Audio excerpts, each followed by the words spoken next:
men, and maybe particularly young men looking at a career in teaching, we are influenced by the view our society has. Then they view this with suspicion, and there's no point us pretending it's not true. Mm. A man says that they want to work in primary, and we do encounter some dangerous preconceptions. And so I'm talking fairly boldly. People think, why do you want to work with children? And they have a query whether there's a sexual interest, and that scares men off. It scares men off because they don't want to be perceived that way. So I don't think it's so much about that maternal thing, but there are great assumptions made. Now, you get into the profession and you get over it pretty quickly. But if you were a young man considering teaching, maybe you finish university, you're thinking, I might do a PGCE and I'm looking at teaching, I think that would have a strong influence on you. I really do. So I think that, you'll have a lot more men tending towards secondary for that reason. I also wonder if there's a thing about the primacy of the domain knowledge over the primacy of the relational thing that maybe means men are more tended towards secondary. But I don't know whether if the guys would agree with that. Matt?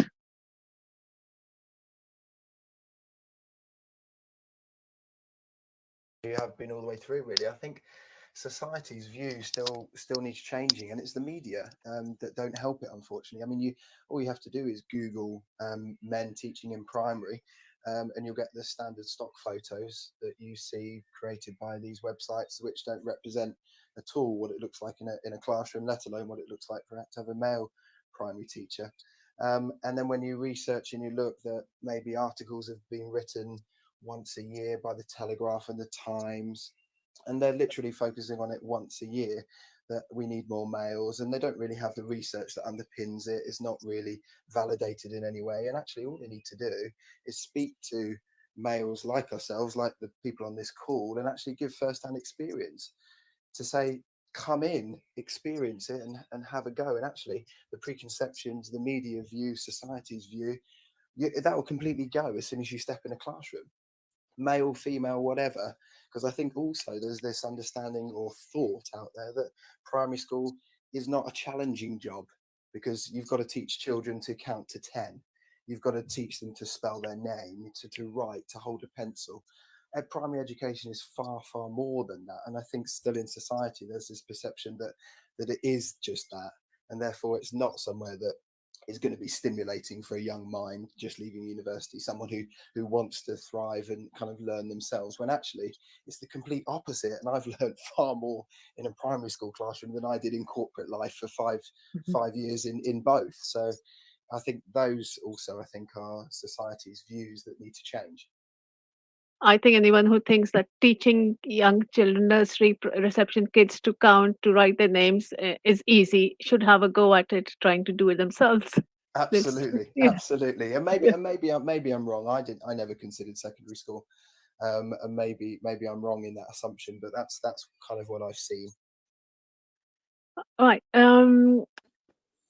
So just going to lack of male role models in primary. How important is it to have male role models for children in early years education? Ed? Well, I think it's enormously important. I really do. And I think it's important to have that range of role models. So, of course we teach kids who don't have a dad who's very active in their lives. Of course we do.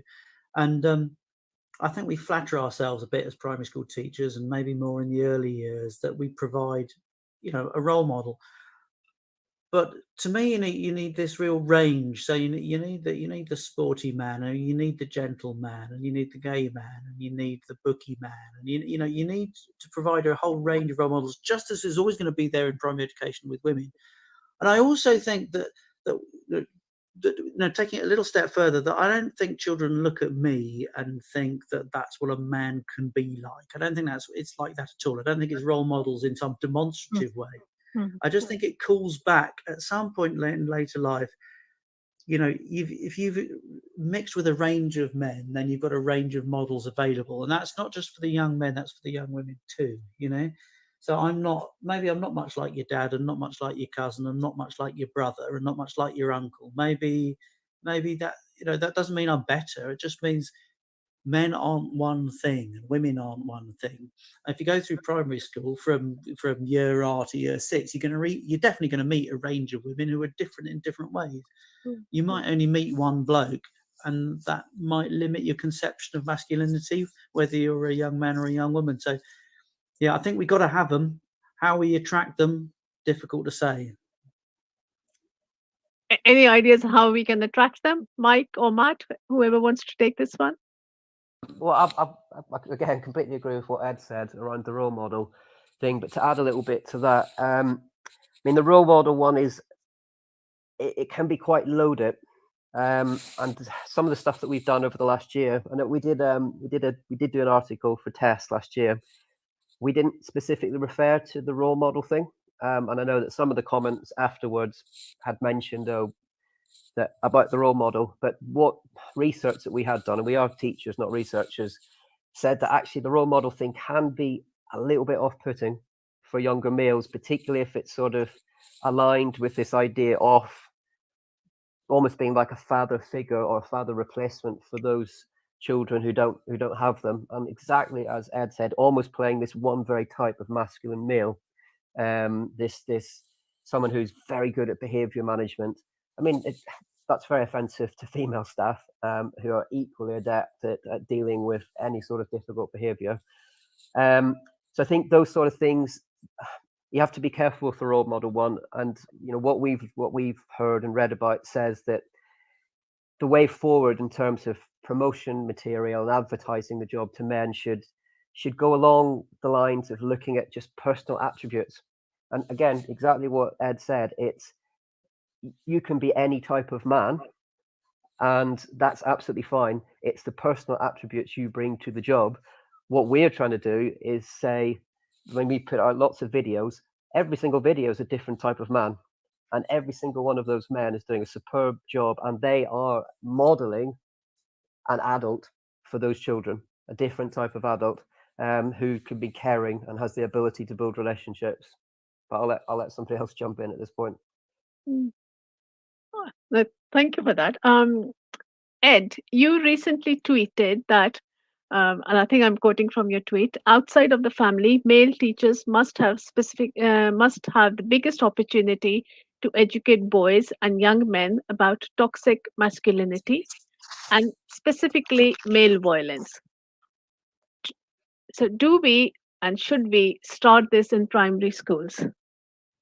Oh, absolutely. Yeah, no, absolutely. We start this in primary schools, and we start this in primary schools by showing it's okay to be kind, and it's okay to have feelings, and it's okay to be angry, but to express that in a way that's appropriate. I think you want to see this written into your curriculum. I really do. I think when I look back at my life, so I can probably come across as this, calm, gentle man, maybe after 50 years of battling against it, but I wasn't. I was angry, and I don't think I was a very nice teacher for the first few years I was doing it. I think I was a bit shouty and horrid. It took me a long time to come to terms with, how to be a man in the classroom. I think lots of people get there quicker. I really don't think this is general, but it was for me. I wasn't straight in there doing a brilliant job. So I look at the young men we got in year 6, and we see them going to year 7, and we think that they don't understand consent. It hasn't been talked about. They don't know how to name their emotions or how to feel their emotions through their bodies. We've got to actually teach them. This stuff is teachable. If I say, how do you feel when you're anxious? And you think about it and you're not quite sure. And then maybe I help you. I say, when I'm anxious, I feel all twisted up in my tummy, and I can feel it's quite tight. And when I'm like that, sometimes it makes me sort of clench my jaw a bit. And then you see them starting to recognize that, and they might stand up and say, yeah, when I'm anxious, it makes my fists go tight.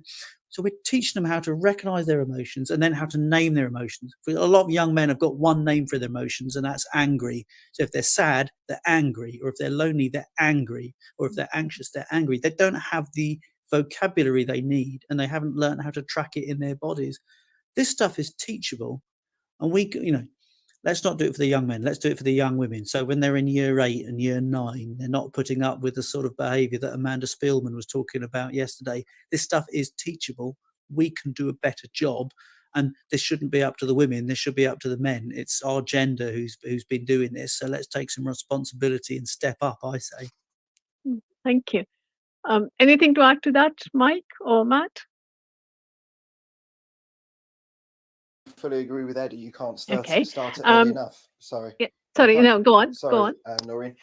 Fully agree with Ed. You can't start that sort of conversation early enough for me. The more you can open up that conversation in the classroom, certainly in the primary school classroom, the more benefit that it will have longer term as these children move through. I mean, I can think about my own primary school and particularly angry boy friends that I had at the time growing up, and they didn't know how to manage their emotions, and to be honest, nor did the teachers.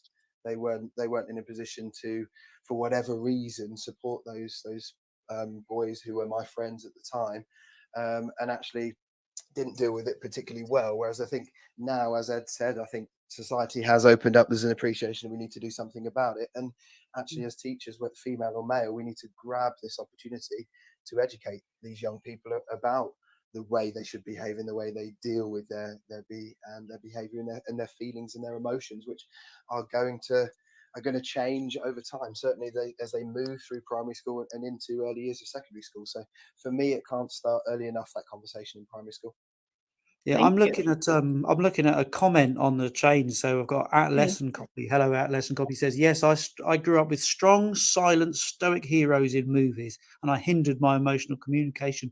It's the same for me. My dad, bless him, he died a few years ago, and I won't say a word against him, but he did not have, he did not know how to express an emotion. I don't know if he knew how to feel an emotion, and he passed that on to me, and I had to learn it, and it's not easy, So we can shortcut that learning for the young men and for the young women we teach.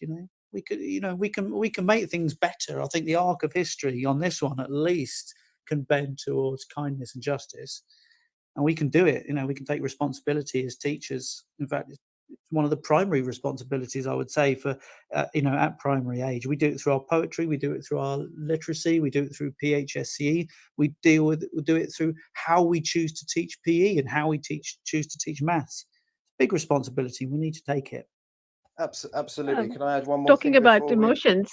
Sorry, go on. Sorry, can I add one more thing, Noreen, before we move on to what Ed just said?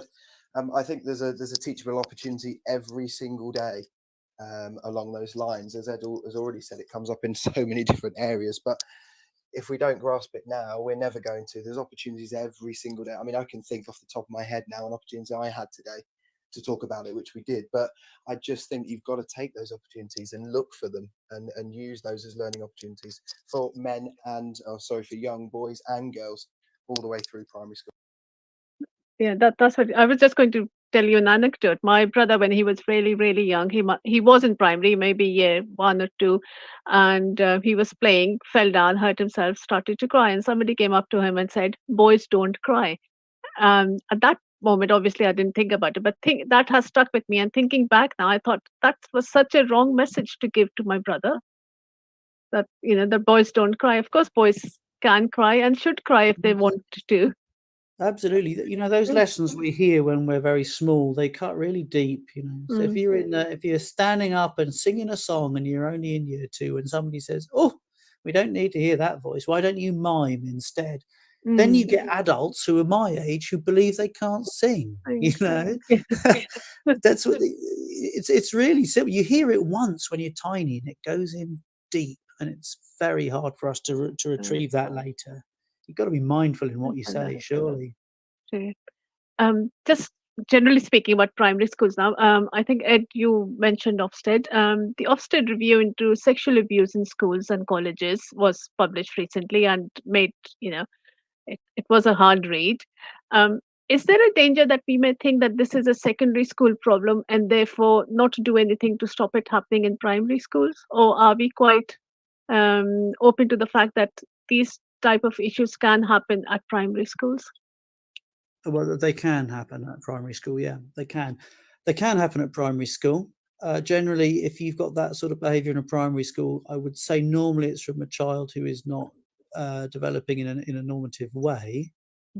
But it does happen in primary school. But the roots of it certainly happen at primary school. So you might not see the sexting, and you might not see the the outright sexual harassment that there's talking about in that thing.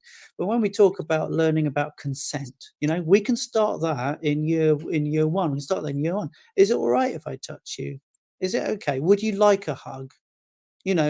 We ask for consent. And if we don't do that, we're teaching people that bigger people and stronger people are allowed to do things to people who are less big or less strong, what kind of language are we prepared to put up with? If we put up with the language because we think they're only little and they don't know what they're saying, then we're going to hear it when they're bigger. And at that point, it may not be so attractive. So, yeah, I mean, we plant the seeds in primary of the behavior that we will reap in secondary. And if we're lazy about it and we're unintentional, then we're going to reap the rewards, I say. Thank you. Anything to add to that, Mike or Matt?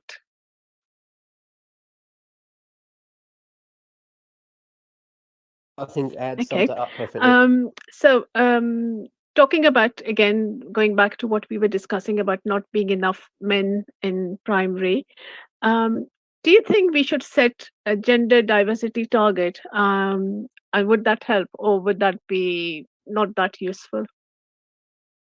Matt? Great question. I think it would be, but I also think it wouldn't be.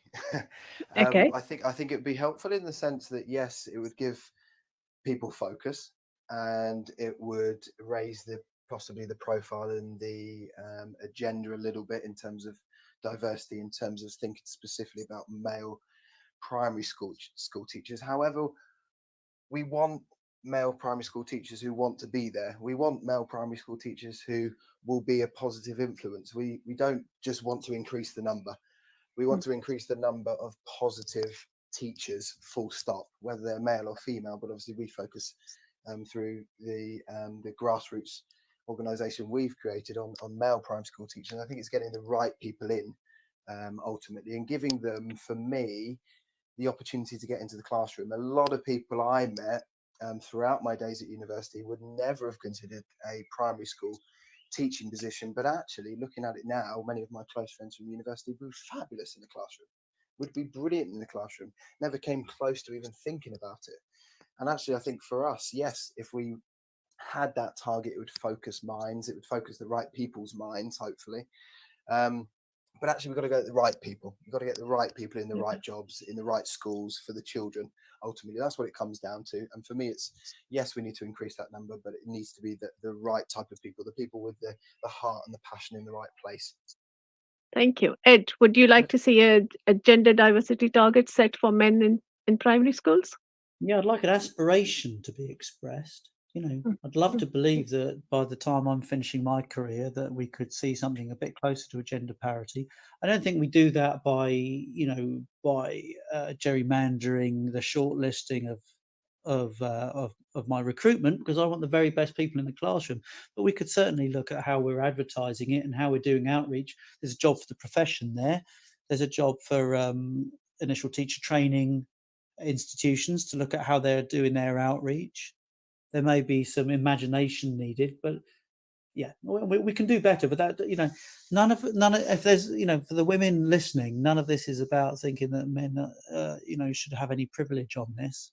But it is certainly, wouldn't it be amazing to have, like, your 10 teachers in your school and to know that 5 of them will be men and they'll be brilliant, and that your pupils are going to get to meet all these different kinds of chap who offer a different sort of masculinity, something that maybe you're not meeting at home.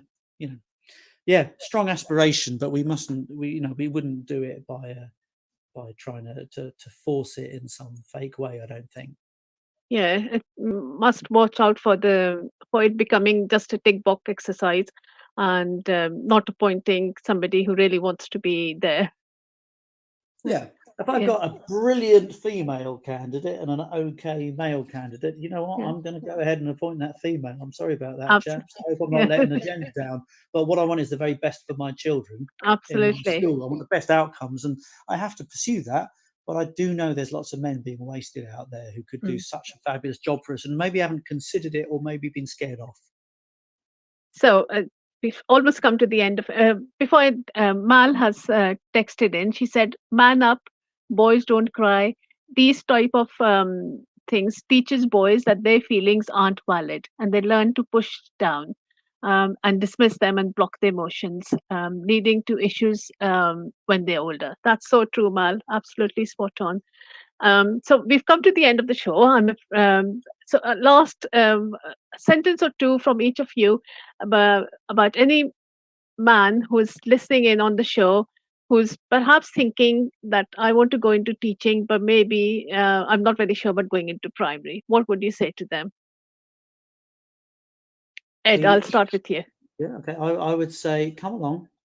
I'm at Chagford Primary, so if you're in Devon, you'll have a warm welcome at my school.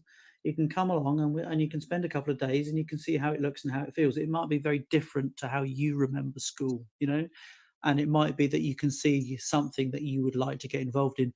And if you don't, that's fine. You've learned something useful, but come along, observe, have a go, because it might really hook you. Love it. Thank you. Matt? Absolutely.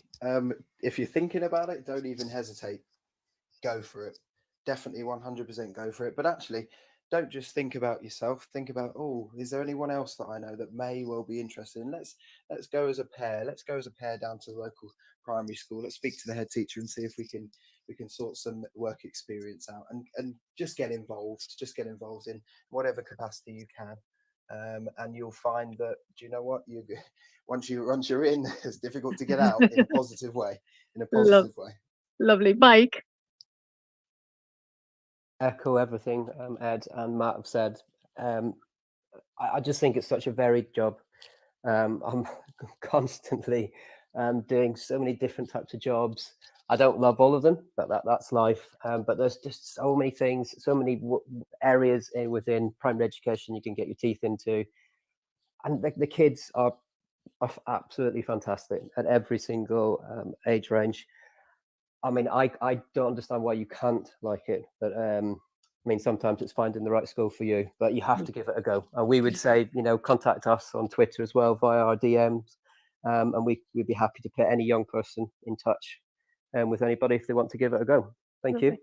And I would say to my secondary colleagues is when boys come to you for work experience, point them towards your local primary school. Let them experience it as a work experience thing, and maybe you have made a new primary school teacher. Right. Okay. Thank you so much. That was really fascinating. And thank you, Ed, Matt, and Mike, for this discussion. Best luck. Good luck with your headship, Ed. And no, I'm sure you don't need luck. Sometimes I can tell you. Thank you so much. Good to speak. Lovely to have a chat with you, Mike and Matt, as well. Have a great evening, everyone. Yeah, thanks, Ed. Thanks, Thank guys. you. Thank you. Thanks Thank you all. Good night. Bye. Bye-bye. Goodbye. Bye.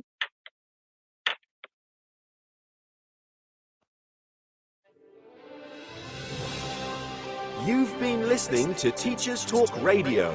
Tune in live and listen back at ttradio.org. We look forward to hearing from you next time on Teachers Talk Radio.